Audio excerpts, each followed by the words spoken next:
كشفت صحيفة سبورت الكتالونية أن جناح الفريق الأول لكرة القدم بنادي برشلونة رافينها قد يكون الضحية في الميركاتو الصيفي المقبل بنهاية الموسم الحالي.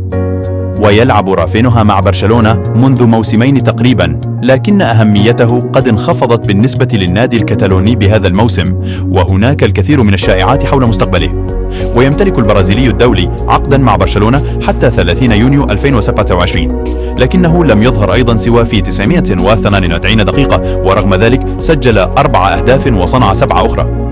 وفي نفس الوقت هناك تألق ملفت للأنظار من قبل الموهبة الصاعدة لامين يامال في برشلونة الذي يمتلك عقدا حتى 30 يونيو 2026، وما زال لديه مستقبل مبهر نظرا لسنه الصغير الذي لم يتعدى حاجز 16 عاما.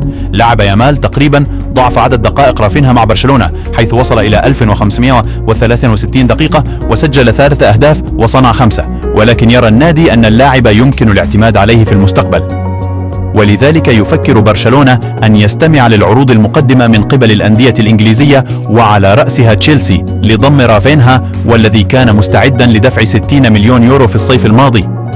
ورغم رغبة برشلونة في رحيل رافينها، إلا أن اللاعب البرازيلي يفضل الاستمرار مع برشلونة، لكنه أيضا يعلم إذا جاء عرضا جيدا له من إنجلترا أو السعودية سيتم قبوله من قبل النادي الكتالوني. الجدير بالذكر أن نادي الهلال السعودي كان يرغب هو الآخر في ضم رافينها إلى صفوفه في الصيف الماضي، ولكن لم يكن هناك عرضا رسميا. يلا اشترك في القناة ودير لايك.